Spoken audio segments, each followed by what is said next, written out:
magandang hapon po sa inyong lahat. Thanks for joining us. Today is Thursday afternoon and we will be celebrating and reminding everyone of no smoking po. It's World Tobacco Day or the No Smoking Day po, which was on May 31. So late celebration po tayo, but it is still being celebrated today by us and we will be discussing po a very interesting topic na bago-bago po kasi we are all familiar with no smoking. But how about no vaping? Ano po? So we're going to celebrate World Tobacco Day and the World No Smoking Day sa ngayong araw na to. So ang pag-uusapan po natin is vaping or e-cigarettes, which is really a new trend. Lumalakas po. It's spreading in the US and around the world and is now here in the Philippines. And cause for concern po talaga ito sa mga parents. So I'm Dr. Ana York Bondoc. Our program is called Libreng Konsulta. And tayo po ay also live on YouTube. And please follow us on YouTube. We are looking for subscribers. And today, please follow us din po on FB Live. And you may put po yung questions nyo po below. So World No Tobacco Day. And so we are with a very distinguished guest. He is also from the University of the Philippines, Philippine General Hospital. He's actually a neuro-ophthalmologist. But he has been working with anti-tobacco since the year 2001. And from 2006, he has been working with the Southeast Asia Tobacco Control Alliance, or SIATCO, where he is now the executive director. So to tell us more about e-cigarettes and vaping at kung bakit po sila mapanganib at nakaka-adik, we are very grateful to be joined today by Dr. Yul Dorotheo. Yul, it's very nice to have you join us. Salamat. Thank you very much, Ana. No? So maraming salamat po sa inyong lahat, lahat ng nanonood po ngayon, ating mga kababayan. I'm very happy to join Dr. Bondoc for this particular episode on her channel. Please subscribe and we're happy to take any questions you might have tungkol po sa vaping, sa e-cigarettes, dahil talaga pong nakaka-adik at mapanganib po ito sa kalusugan. Ayan. So Doc Yul, i-share ko lang yung ating letter for today.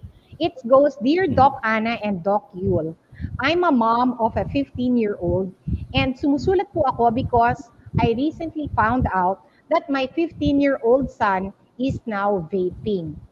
Hindi ko po siya na-recognize kaagad kasi ang ginagamit niya po was a very colorful object. And I am so angry and hurt kasi sabi niya he wouldn't smoke. Pero ngayon, nung tinanong ko siya, sabi niya vaping is safer than smoking and it's okay na daw to vape.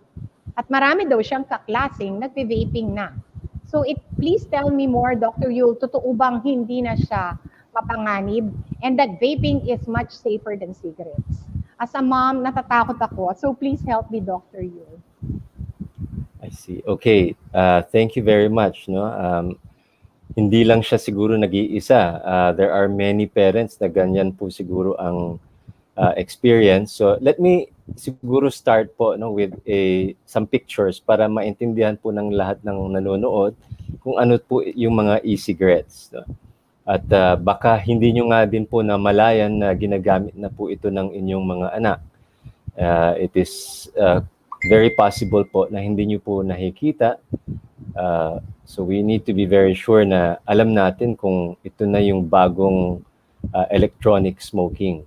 So kung nakikita nyo po, we actually refer to this as electronic smoking devices. So there are basically two types, no? Yung electronic nicotine delivery system or ENDS, tsaka po yung heated tobacco product or HTP. Yung ENDS po, ito yung e-cigarette and wala po siyang tobacco. No? May liquid lang po na iniinit and it releases a chemical aerosol. Yung heated tobacco product, meron po talagang tobacco yan. Hindi siya a liquid only. May tobacco and plus or minus a liquid. So, ito po yung itsura po niya. Ayan po ay mga ENDS, Electronic Nicotine Delivery Systems. Kung papansinin niyo po, iba-ibang klase, iba-ibang kulay. They come in different shapes and sizes and very attractive because medyo techie po, no? Medyo high-tech siya. Some of these devices may Bluetooth pa nga yan na pwedeng i-hook up sa mobile phone. And it will remind you if you have not used the device for quite some time, or it will tell you kung mababa na yung inyong nicotine na ginagamit or mataas or whatever. So, or kailangan i-recharge na yung device. Pwede sa Bluetooth yan. And if we look at the basic parts po, no? Tignan nyo po ito. There are e-pipes, e-cigars, e-cigarettes, may e-hookah, e-shisha. They're basically all the same in terms of yung basic parts. Meron pong mouthpiece na kung saan the user will inhale. May cartridge po or tangke kung saan nilalagay yung liquid. May atomizer, ito yung nagpapainit at nagbibigay ng aerosol. May microprocessor kasi electronic siya. Tsaka may battery, no? May power source. Pwede po yung closed and open type, which means na yung closed type, hindi po pwedeng buksan. Yung open, nabubuksan at mix and match po sila. I'll show you in a while. No? So ito po yung mix and match. This is an open type, more commonly called a mod vape kasi pwedeng i-modify. Kagaya ng mga kotse, nagmo-modify ng kotse. Ito po, modify ng vape.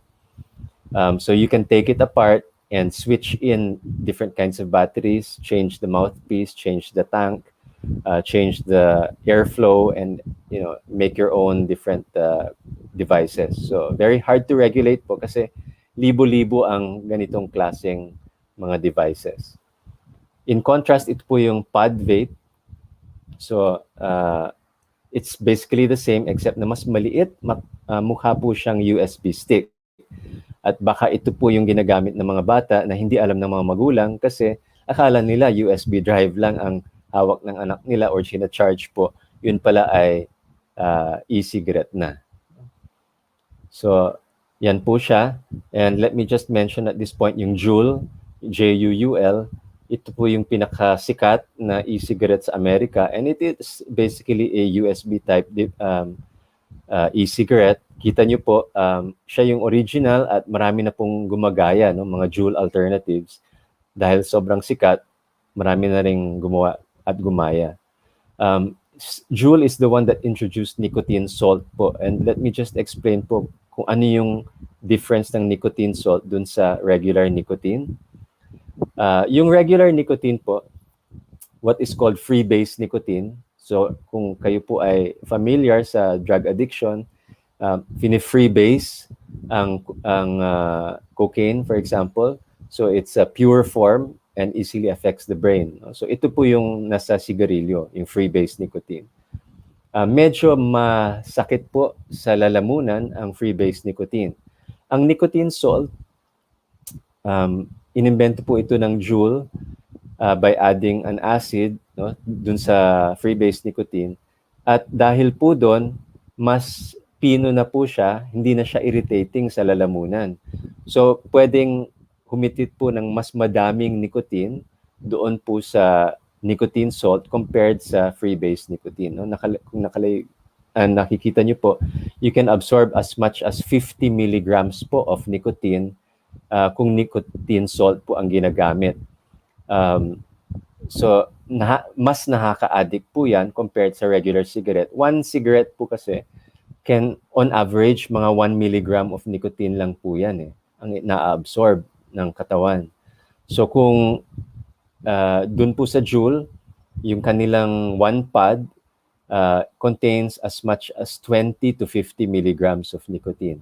So, very, very problematic po sa kabataan dahil po ang kabataan, nagpo-form pa po ang kanilang brain. Yung adolescent brain is still in development until age 25, more or less. Very risky po na magkaroon ng addiction dahil po sa nicotine at a young age. And that's why sinusulong po natin na iban ang mga produkto na to para sa mga kabataan, even up to age 25. So, I hope may idea na po kayo dun sa mga devices na electronic cigarettes na walang tobacco. Ito po yung may tobacco. So, heated tobacco product or HTP po. Ang pinaka-common po na brand is IQOS. Ito po ay brand ng Philip Morris. On the left, uppermost, you see IQOS 2.4. Yan po yung second generation.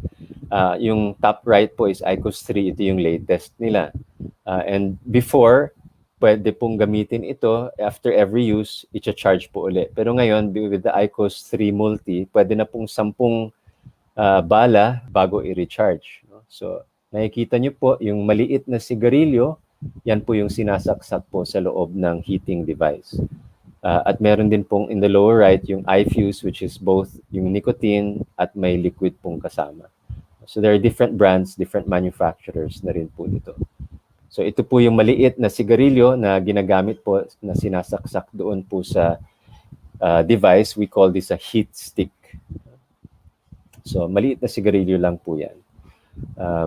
And ito po yung paggamit po niya. Sinasaksak lang po. So, Glow is a different brand. Pero similarly, sinasaksak lang din po sa loob ng device para initin po yung maliit na sigarilyo. Okay, so I will stop sharing po muna in case there are any questions on the particular product. And then, dun po sa, so siguro na nakita nyo na po na it's very easy for young people to get hold of these devices kasi maliit, they're techie, and sa presyo po, hindi naman siya ubod na mahal. No? You can buy a Juul, and I have a sample here. Actually, binili ko rin po ito sa mall para makita nyo po. No? Ito lang po siya. Ito po yung device, at ito po yung bala. Ito po yung may liquid. Maliit lang talaga. So, mukha siyang USB, opo. Doc Yul. Yes. So, pag tinanggal nyo po yung takip, isasaksak nyo lang po dito. And then, ito po yung mouthpiece. So, hit it lang po dito at lalabas na po yung vapor. No? May automatic on and off po yan. Nabibili po yung starter kit for less than 2,000 pesos. 1,650 lang nga yata yung promo price niyan eh. And it's available in the malls. So, kung barkada po yan at mag-aambag po sila, let's say 500 pesos each, or kung 5 sila, edi 300 pesos each, makakabili na po sila niyan eh. So, high school, easily accessible po. So, I commiserate po dun sa nanay. Opo, dun sa nanay nagsulat. It is problematic po dahil one, easily available. Number two, kabataan po ang pinag-uusapan natin. No? So, very easy to be addicted to the nicotine. Okay. Thank you, Doc Yul, for sharing this. I didn't even know na may e-cigarette na pala sa loob ng sarili kong bahay, okay? With my husband. I'm sorry to say this, but talagang nagulat din po ako. I did not know this. So, I wanted to go back to the letter. Sabi nung bata, it is different from smoking. Can you share with us your thoughts on this statement? Is that true? Is that not true? Sa akin, I disagree with that. Sa akin, pareho lang yun. But please expound on that, Doctor. So, in a way po, it's different, no? Dahil sa appearance niya and also because of the way it is used and pati yung lumalabas na usok sa kanya. But if we really look at it, there are more similarities po than differences. No? So, but I'll show you a different set of slides po. Okay. Ito po no, is because yung tawag po sa mga electronic smoking devices no, is actually smoke-free. Ang term ng mga manufacturers tsaka yung mga gumagamit, sabi nila smoke-free daw yung devices. No? So sabi nila, walang usok, there's no smoke. Kaya po siya vapor daw. Vapor is not the same as smoke. Dahil wala daw pong nasusunog, kaya wala daw smoke. Let me show you no, kung ano po yung laman nitong supposedly smoke-free aerosol. So, ang quote usually is, because there's no combustion, walang nasusunog, walang smoke, at walang tar. So safe daw to kasi vapor lang daw ang lumalabas at pumapasok sa katawan. But that's not really true. No? It is not just vapor. Akala kasi natin water vapor, di ba? Pag pinag-uusapan ng vapor, ito yung sa nebulization ng mga may hika, water vapor.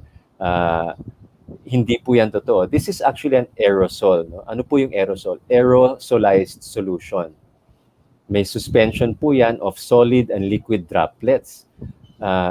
Kung kayo po ay concerned sa COVID, di ba? Narinig nyo na po yung aerosol Yes, ng that's what COVID. I know about aerosols. Oo. Oo.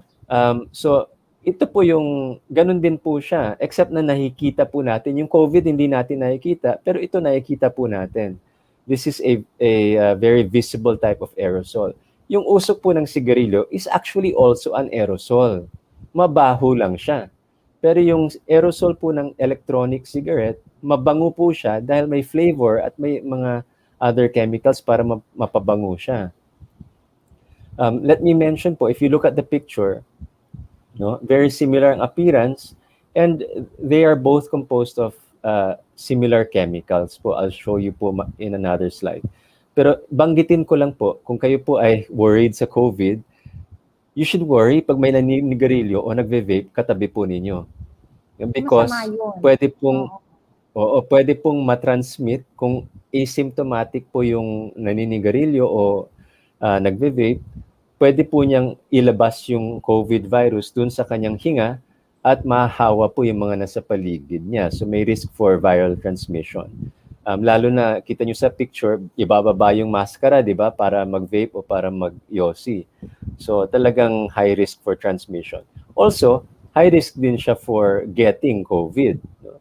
Kasi binaba mo yung maskara mo, may katabi ka, kasama mong nagve-vape, kasama mong nagsisigarilyo, hindi mo alam kung siya ay may COVID or wala. So iwasan po sana natin to at sana gamitin natin yung COVID para tumigil ng pagsisigarilyo at pagve-vape. No? Additionally din po, may hand-to-mouth movement to. No? So kung humawak po tayo kung saan-saan, may COVID sa kamay natin, hawak po natin yung sigarilyo o yung e-cigarette at hawakan natin ang bibig, dun din tayo mahawa. Or kung nagsishare po tayo ng devices, uso po yan. Lumabas lang po ako kahapon, no? Nagpa-second dose po ako ng aking bakuna. Nandun po sa katabi ng kalye, may nagsisigarilyo. Palitan sila ng sigarilyo. They were sharing the same cigarette. No? Sabi ko, naku, kawawa naman to pag may COVID. So, additional inspiration lang po para hindi tayo magka-COVID at para hindi tayo magsigarilyo. But what is in the usok? No? Ano po yung nasa usok ng vape? 4 basic ingredients po yan. One is nicotine, one is vegetable glycerin or glycerol, may propylene glycol, ito po ay nasa smoke machine sa mga disco. At fourth is flavors po. No? Pag na-combine po yan, makikita niyo po yung e-juice dun sa baba. May tobacco flavor, menthol, mint, apple, cherry, blueberry, and the rest. I'll show you more on flavors mamaya po. Yan po yung 4 basic ingredients. Pero hindi po yan nagiging gas or air gaseous form ng e-juice. No? Unang-una, each of these chemicals po is actually toxic pag na-inhale po sa baga. No?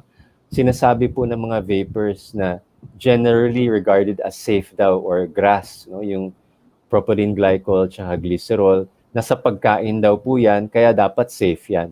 Safe nga po yan kung kakainin for food.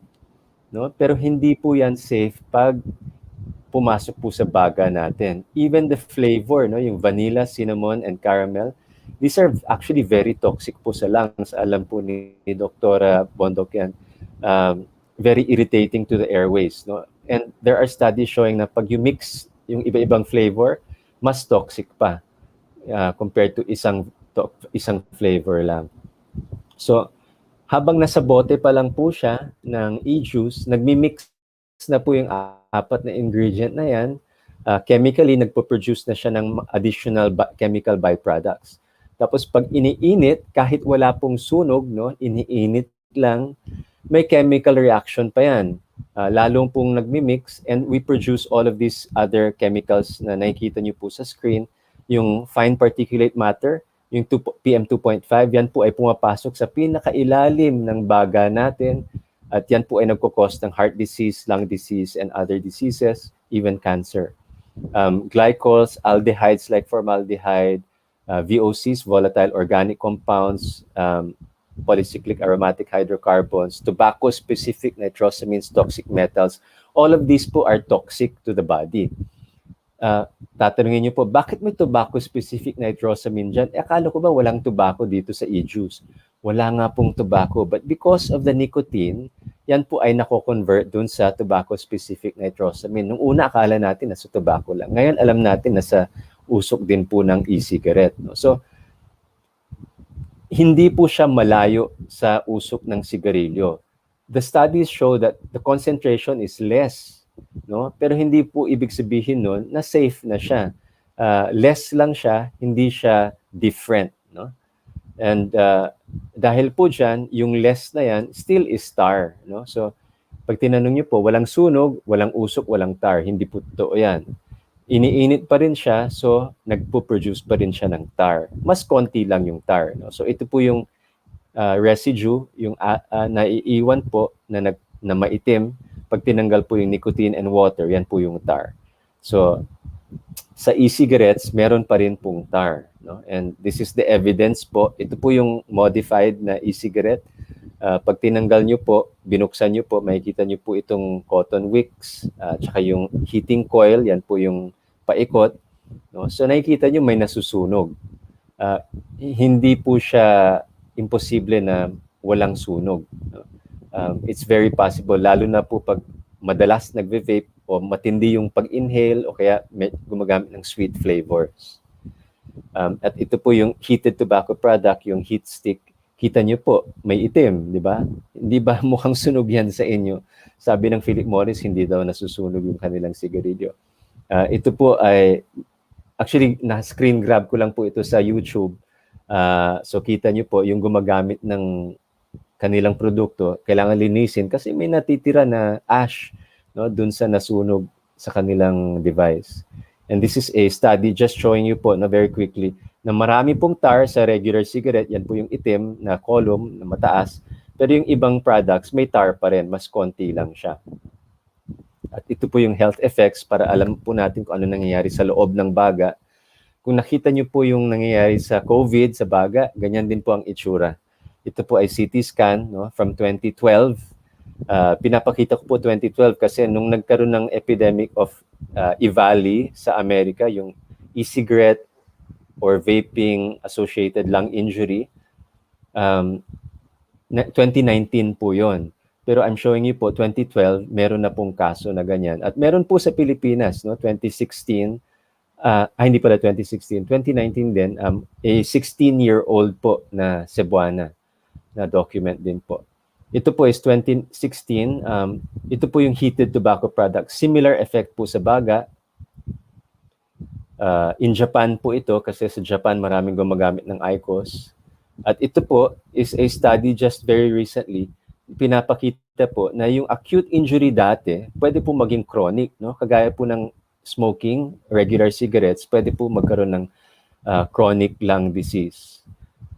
So hindi po totoo na okay lang po mag-vape compared sa paninigarilyo. Sabi ng mga tobacco company at mga e-cigarette groups, palitan daw natin yung sigarilyo, i-exchange daw natin dun sa vaping because supposedly mas safe daw siya. But that's not true po. No? And I want to point out po na yung INNCO na nagpo-promote po nito, reduction and substitution with e-cigarettes are valid goals for smokers kasi supposedly safer. Ito pong INNCO, pinopondohan po yan ng isang foundation. This is the International Nicotine Consumers Organizations. No? They are being funded by a foundation called the Foundation for a Smoke-Free World. Ang ganda po ng pangalan, supposedly smoke-free, pero ang totoo po niyan, pinopondohan po yung foundation na yan by Philip Morris International. No? So, kita nyo po, yung mga gumagawa ng tobacco, ginagawa rin nila itong mga produkto na to because what they want is to sustain the addiction ng mga taong gumagamit, no? And hinihikayat po nila pati mga kabataan. Even if they say na hindi po para sa kabataan to, para sa smokers lang, I'll show you very quickly, no, how that is not true. Pero address lang po natin, mas konti pa na chemicals means less harm. Hindi po totoo yan. Nakalagay po dito sa screen. Kung bibigyan po kayo ng 5% na lason compared sa full strength na lason, iinumin nyo ba? Syempre hindi. Kasi konting lason is still lason. No? And there are studies showing you po na, showing all of us po na kahit manigarilyo po tayo ng 1 cigarette per day lang, it can still increase the risk of cancer by up to 10 times, no, compared to a non-smoker. So, ang target po dapat natin ay 0, no? Hindi po yung reduced harm lang kuno. So we call that harm substitution po, hindi siya harm reduction. And I'll just show you why it is quite alarming for us sa mga kabataan, because dito po sa Pilipinas, 11.7% ng mga high school students natin, 13 to 15 years old, ay gumagamit na po ng e-cigarette. Sa regular cigarettes po, 12%. No? So almost the same. Very problematic po ito. We are among the highest consumers po among the mga kabataan dito po sa Southeast Asia if you compare po with other countries. And among e-cigarette users, 20% are aged 10 to 19 years old po, according po sa ating National Nutrition Survey. So, it really is a youth problem po, hindi po ito pang matanda lang. Bakit po? This is why, unang-una, aside from medyo techie yung device, the flavors po. No? Look at the flavors.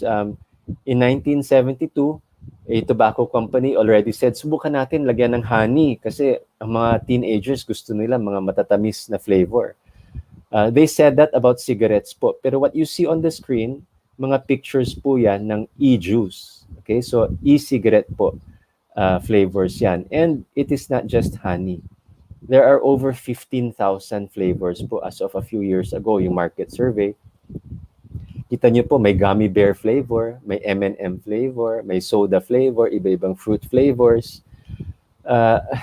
Sino po bang maakit dyan? Mga matatanda po ba? Mga 60 years old? 50-year-old? Ako siguro, maybe, but I'm in my 50s. Pero hindi ba mga kabataan din maakit dyan? No?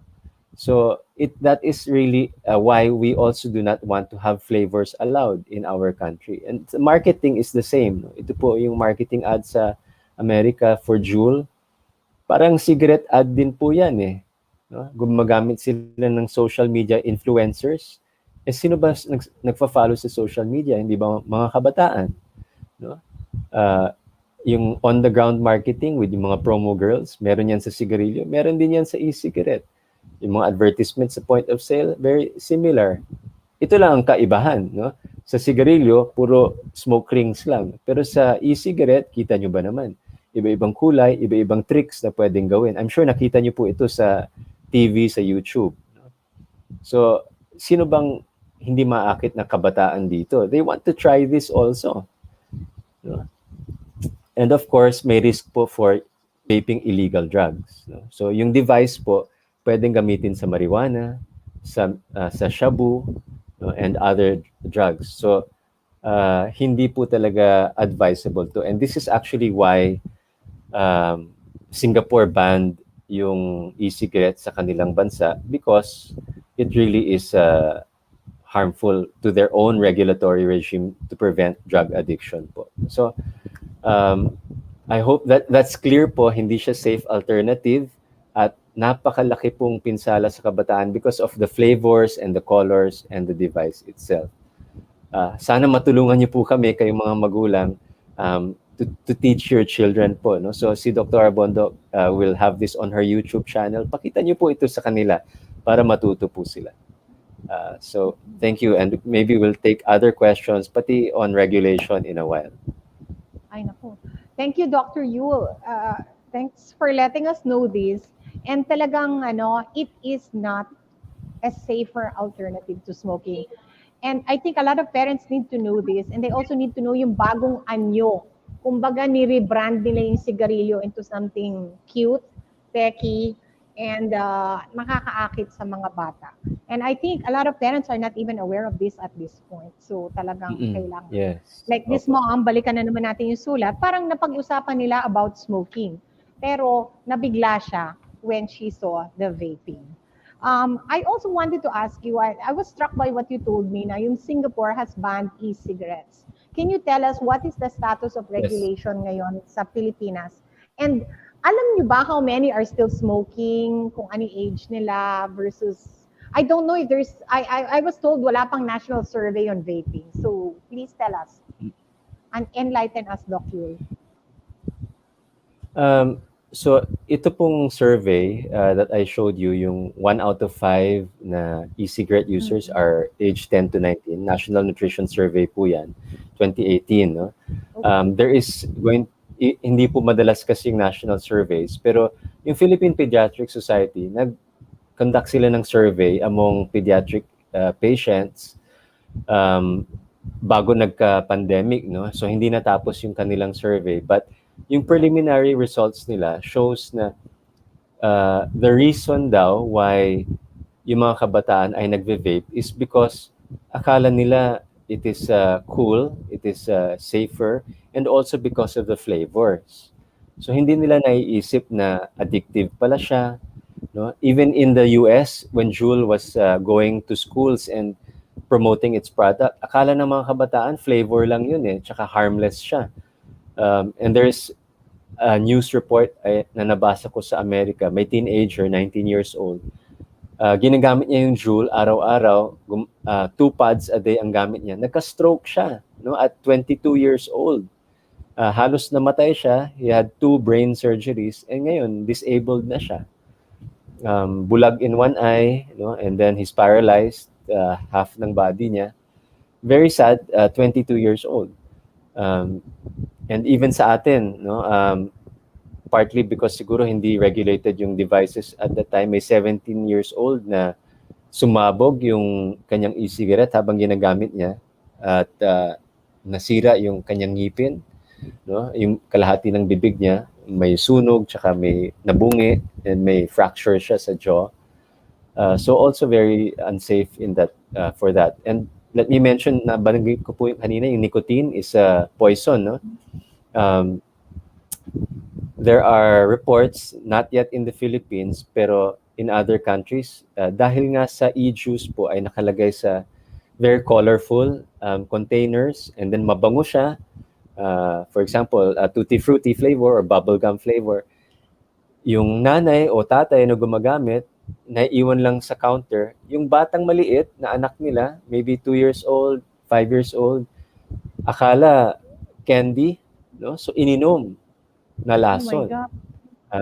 So you can have seizures and even respiratory arrest. So there are episodes na children can die from this kasi yung bata, mas maliit yung dose na kailangan niya para magka-toxicity.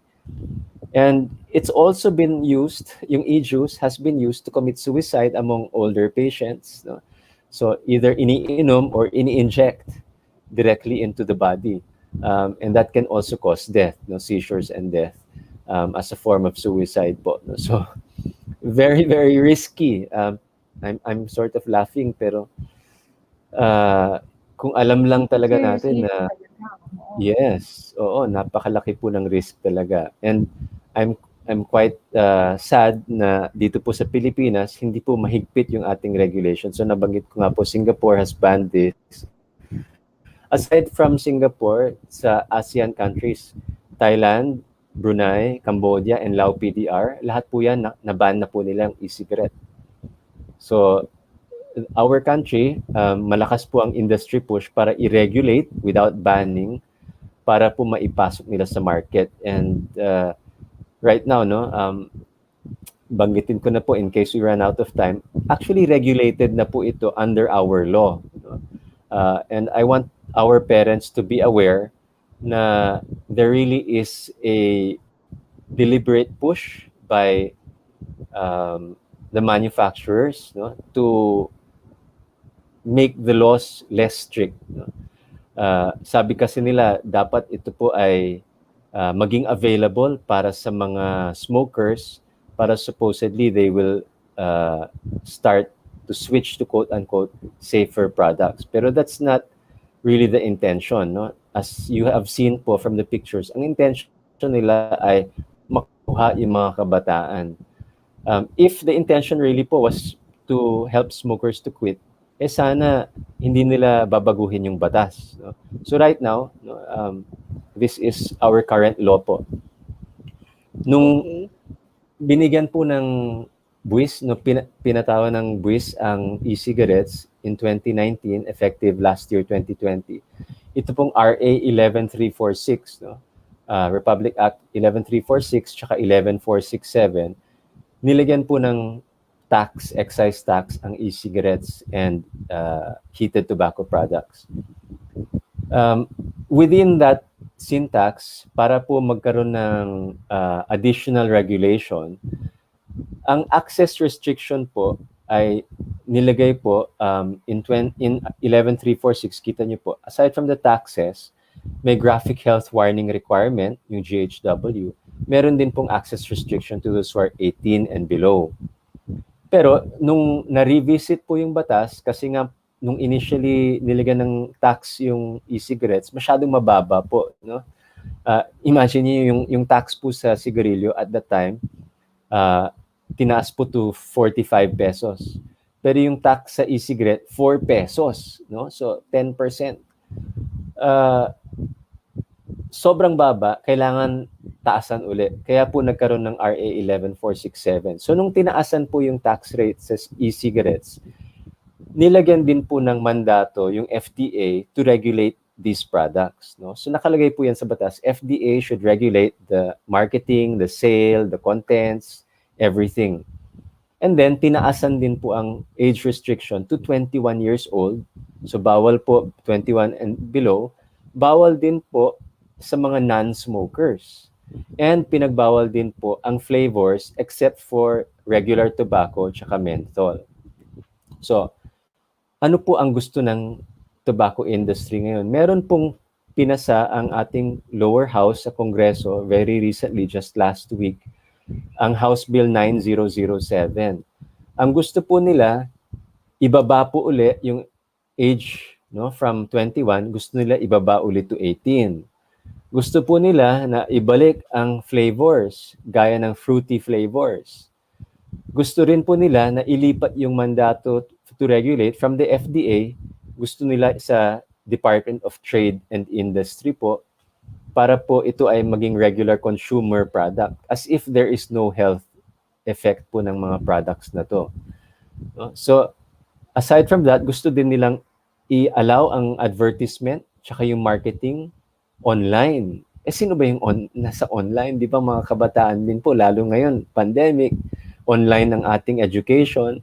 So, online ang mga bata. So, it is really a huge disservice po sa ating mga kabataan at pati sa mga parents and teachers and anyone who believes that our country's future ay nandun sa ating mga kabataan na ipasa po ito sa lower house. So ngayon, tinatalakay po ito sa Senado. There is Senate Bill 2239 at ang nagsusulong po nito ay si Senator Recto, nakaibigan po ng Philip Morris. No? So, I hope kayo po bilang mga champions po natin ng inyong mga anak at ng ating mga kabataan, please contact your senators. Or kung gusto niyo lahat ng senators, i-message nyo sa Facebook, i-message nyo sa Twitter, email, regular sulat po, no? I-telegram nyo po, sabihan nyo po yung mga favorite senators nyo, whether kayo po ay nasa administrasyon, nasa minority, kung si Senator Bongo man yan, Senator Bato, Senator Risa, Senator Drilon, Senator Cayetano, who is our champion on this topic, please contact them. Sabihin niyo po, ayaw niyo po sa Senate Bill 2239. Dahil yan po ay pro-industry.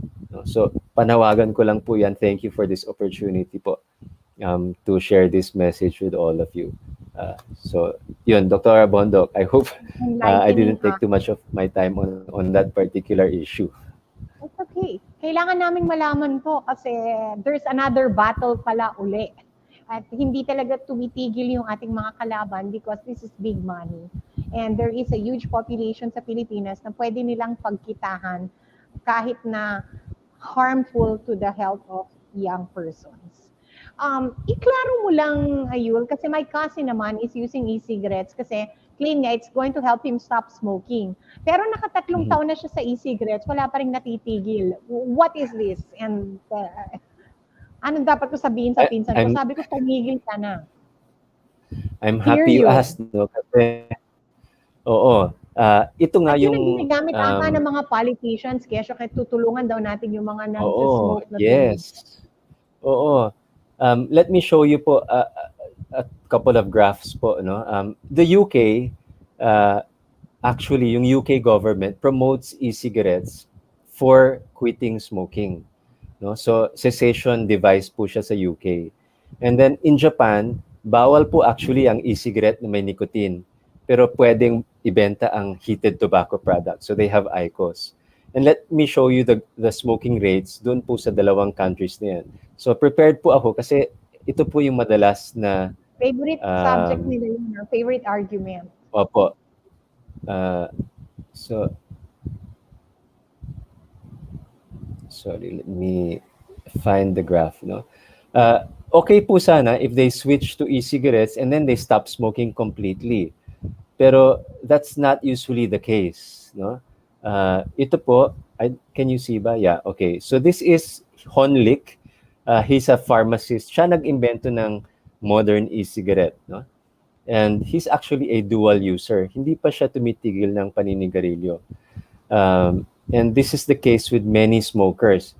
Majority actually smoke regular cigarettes, tapos pagbawal po, let's say sa loob, or hindi available yung kanilang sigarilyo, they will switch to e-cigarettes.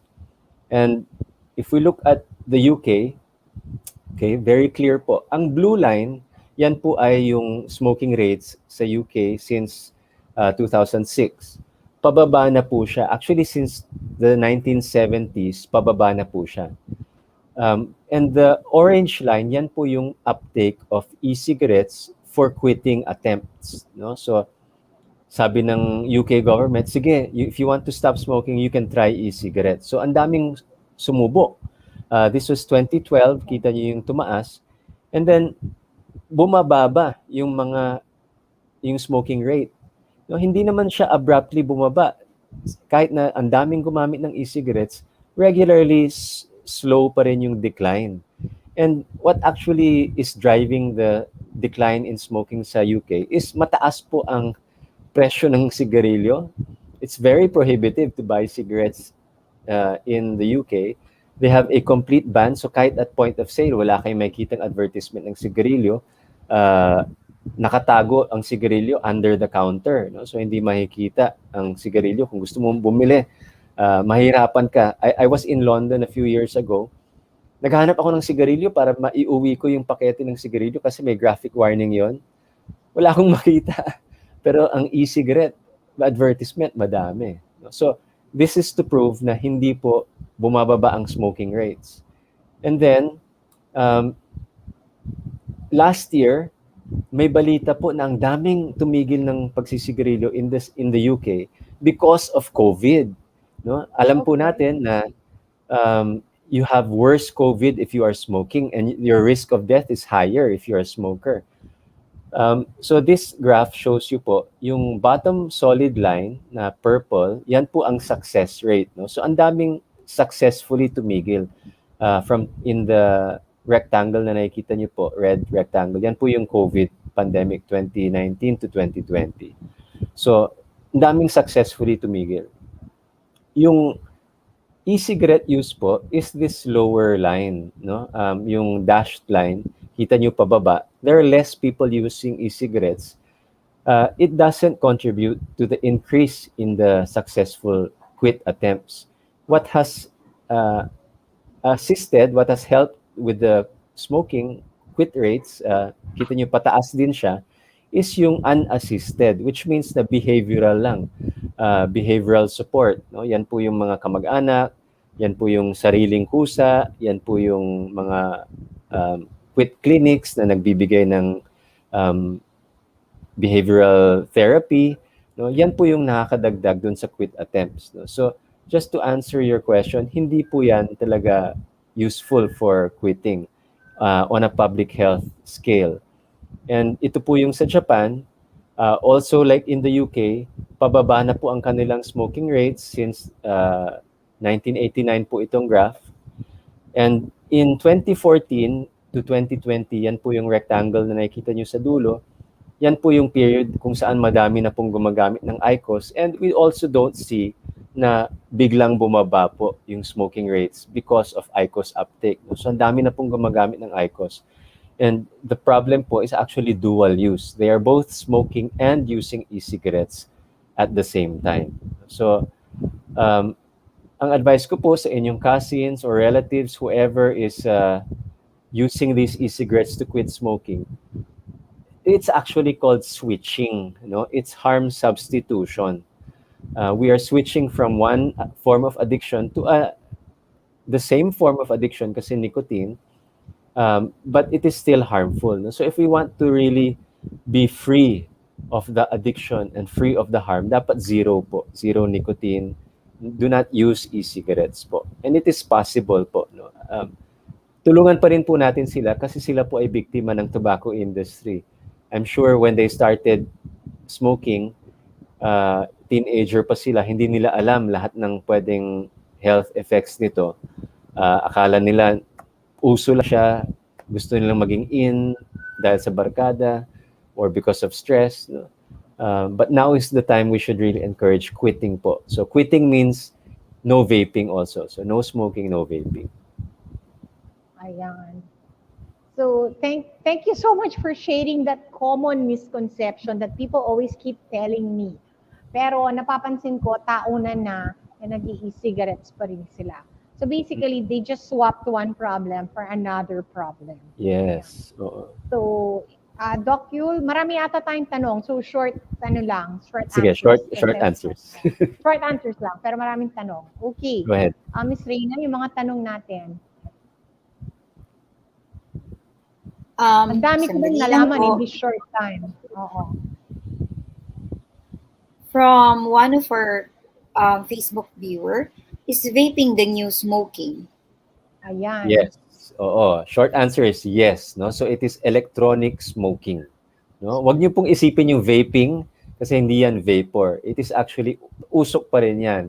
Mabango lang siya, pero it is the new smoking. So pareho lang. Okay, next question. Siguro marketing lang yung pinalitan yung word, kasi it has a negative connotation. Yes. Magaling sila. Kaya. From one of our viewers, what's the status of cigarette and e-cigarette regulation in the Philippines? Okay, nasagot na po natin yan. Opo. Short na lang. So, may regulation na po tayo. Kailangan higpitin pa ang regulation. At nabanggit ko po yung Senate Bill 2239 na pending in the Senate. Please help us kasi ito po ay pro-vaping, pro-e-cigarette. No? Labanan po natin ito, tutulan po natin. Please contact your senators. So labanan natin yung loosening of regulations. Kumbaga na-regulate na, binabawi pa. Yes, opo. Another question. Yeah. Another question. Please share the gains of the sin tax bill and sin tax reform bill. Okay. Oo. So, Please tell us kung anong naitulong yes, napakalaki po ng tulong ng sin tax. No? Kung kami po ni Dr. Bondoc, we have to advise patients to quit smoking one at a time. Imagine nyo, 16 million smokers in the Philippines. Kailan pa kami matatapos? Pero because of the sin tax reform po in 2012, na implement 2013, according to the Global Adult Tobacco Survey po, 31% po ang smoking rate before the sin tax. After the sin tax po, nasa 23% na lang. So drastically bumaba po ang smoking rate, and we estimate na there were at least 3 million people who stopped smoking, and primarily mga kabataan po yung pigilan para mag-umpisa po. So, a very huge gain po yung sin tax bill. Of course, the other side of the gains is yung revenue. Malaki po ang pinopondo ngayon ng sin tax bills, law ng po ngayon. Ang PhilHealth premiums po ng ating mga kababayan, lalo na mga mahihirap, so may access po sila to hospital care and medical care because of the sin tax reform. Okay, that's good. Oh, that's a good thing. Ngayon, ang problema na lang natin ay yung 23%. Yes. Another question. How are e-cigarette regulated? One question before. One question. How do we plan to, ano plano natin dito sa 23% na to, Yul? And the possible coming generations? Yeah. So kailangan pa rin natin higpitan, no? So pinag-uusapan po. There is such a thing as a tobacco end game. Okay? Ang end game po is a prevalence rate of 5% or lower. Pag ganun kababa na po, talagang halos abnormal na talaga manigarilyo. Nobody will be using it, very few people. Some countries have set this already, no? So New Zealand ngayon, pinag-uusapan yung end game, may bago silang bill that they want to propose in their parliament. Among the measures po are ililimit yung retail outlets, no? So imagine niyo po sa Pilipinas, ha? For every 10,000 Filipinos, there are more than 400 points of sale of cigarettes. How many doctors? 12 doctors compared to 400 plus stores selling cigarettes. 12 doctors for every 10,000 Filipinos. So we need to limit kung saan binibenta. We also have to start a tobacco-free generation. Sa Bataan po, sa Balanga, nasubukan na po ito. The Bataan LGUs are promoting a tobacco-free generation. Mga kabataan mismo, they are already committing na pag umabot na sila sa 18 years old, hindi sila maninigarilyo. So, in that way, you cut the vicious cycle po of addiction. Ang problema natin, kinasuhan yan, no? In-ordinance yan ng Balanga City, kinasuhan yan ng Philip Morris and other tobacco companies. Unfortunately, natalo yung LGU, pero tuloy pa rin po ang programa ng LGU kahit wala pong ordinance. Also, pwede rin po ibaba ang level of nicotine sa mga tobacco products para sobrang baba ng nicotine level, wala nang gustong mag-yosi o mag-vape.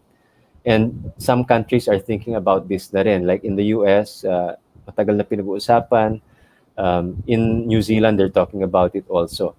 And then, syempre, pagbawal dapat yung flavors, yung online marketing, all of that, bawal po. No? So, yan po yung mga pwede natin gawin aside from larger graphic warnings. So, sa atin ngayon, 50%. Lakihan po natin yan to 90%. Yan po yung international best practice.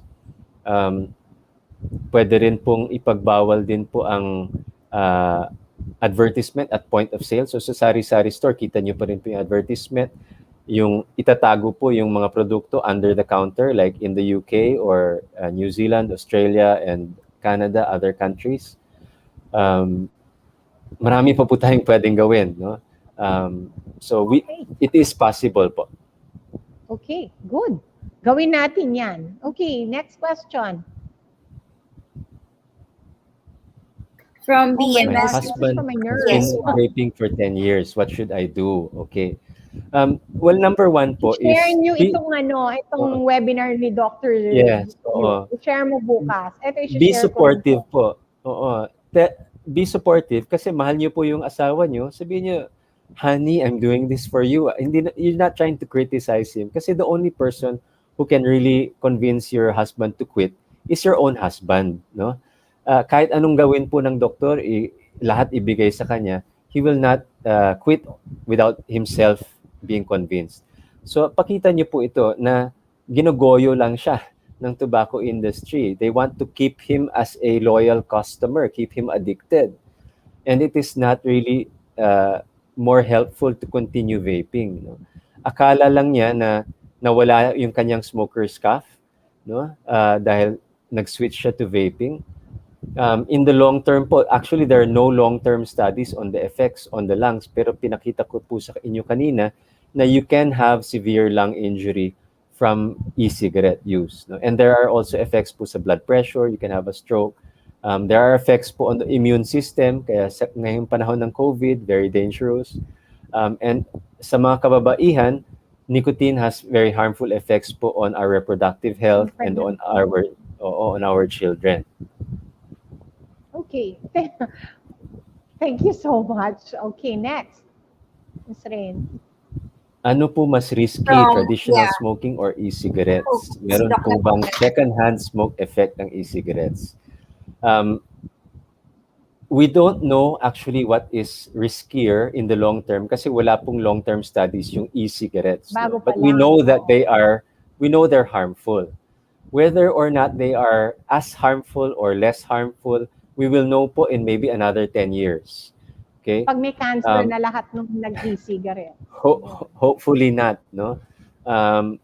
There are studies showing the lower concentration might make them less harmful, less risky, but we don't know that for sure po, no? I'm sure we will know in another 10 years, pero as of now, we apply po yung precautionary principle. If we're not sure of the risk, better to avoid and prevent any damage to the health. And ano yung second question? Sorry. Anyway, yun po, no? So avoid at all cost. And the question that was just flashed now, what is our compared to other countries? Behind po tayo, kailangan po okay, meron pang second-hand smoke effect ng e-cigarette. Meron po, no, because the chemicals that are released are also harmful to health. So, kahit hindi po yan, opo, they're still there, kahit na lower concentration. And then, compared to other countries, nagahabol po tayo. No? So, there is still much to be done po. Scam po, Doc, yung sinasabi nilang stop smoking na, opo, hindi po yan smoke-free, okay? Tawag po namin dyan, peking smoke-free.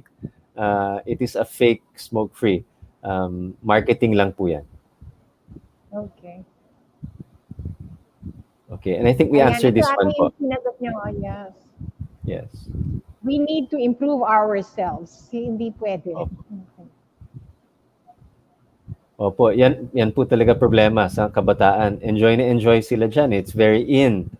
Actually, kagaya namin, nung generation din natin, di pa po bilang magulang, wala pang e-cigarette. Akala din natin, enjoy din tayo sa sigarilyo, pero actually very harmful. Just tell your children po, mahal nyo po sila, and tell them, look at all the evidence po. No? Wag lang po yung marketing. Tignan nyo po yung ibang ebidensya. Pakita nyo po itong video. Parang nabanggit nyo po, no, national study. There was a national nutrition study, right? Okay. Meron po. Oo. Okay. What are some... So, nasagot na rin po natin to. Okay. Meron bang, ako naiinis talaga dun sa e-cigarettes. Ako personally, parang ginandahan pa nila para hindi natin malaman na sigarilyo na pala yun. Oo. Kumbaga, just change the shape and the form so that what we know and different brands, maganda pa yung pangalan, IQOS, yung pala Marlboro lang pala yun. Tingnan nyo itong isang brand, Relax. Okay? Ang brand na yan is the most popular brand in China. And the marketing of Relax is break the habit daw. So para hindi na daw kayo mag-yosi, mag-vape na lang. O, di ba? And for the next 10 years. Oo. And then look at the color. O, di ba? Magaling. In a bad way. Okay. Oo. So thank you for sharing all of that with us, Dr. Yul. Last question na. Sige. Since mag-1 hour na tayo. From Miss Marjorie Singulan Malyari. Nabasa na yan. Okay, Opo. next po, Miss Kat. Oo. Nasagot na. Meron pa po, Miss Parang Kat. wala na? Okay, from Okay. Mr. Jomi Belgica Bahamundi.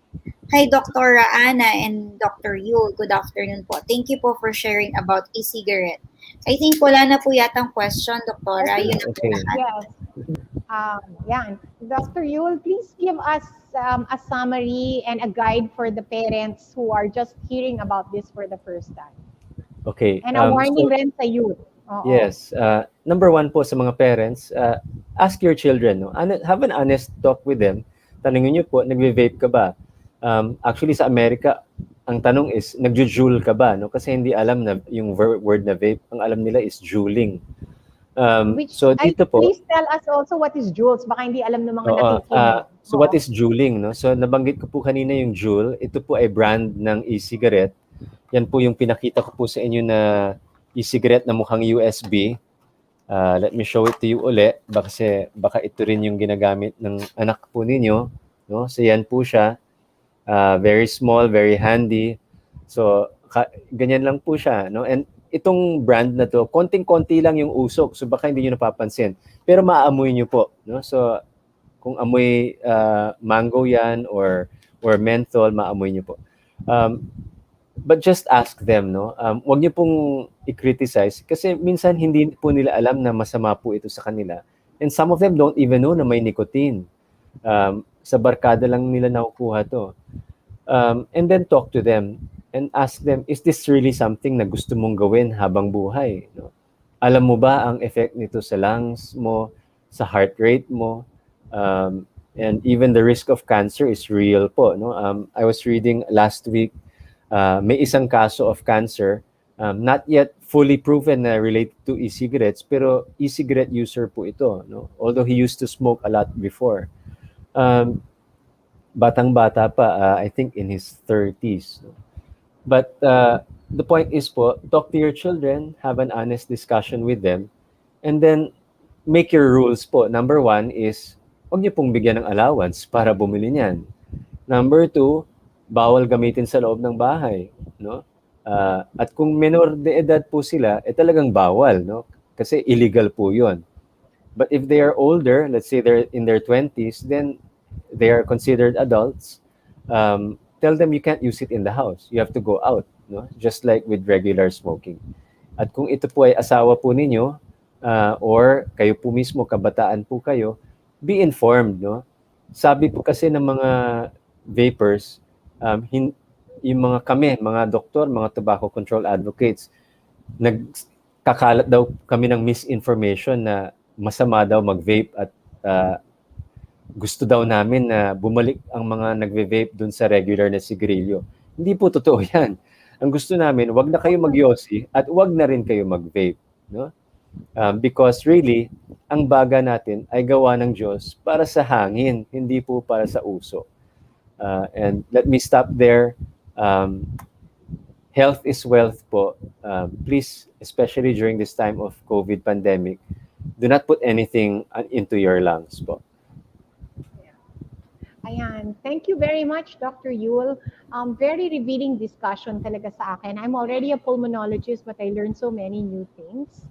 And talagang nakakalungkot na all in the name of money is sa sacrifice po nila ang kabataan ng Pilipinas. So, to celebrate World No Tobacco Day, and for us to know that vaping is the new smoking. Ayan. Wag po kayong mag-vape, pareho lang yung huyon ng paninigarilyo. Thank you so much, Dr. Yul Dorotheo. Thank you very much, Dr. Our Bondoc. Executive Director of the Southeast Asia Tobacco Control Alliance. Asahan niyo yung tulong namin for the control of e-cigarettes and vaping. Maraming salamat po sa inyong lahat. Please like and subscribe our YouTube channel, Dr. Ana York Bondoc.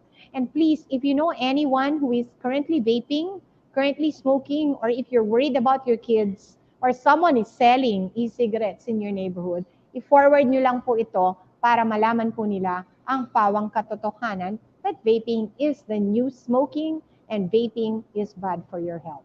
Salamat po and magandang hapon.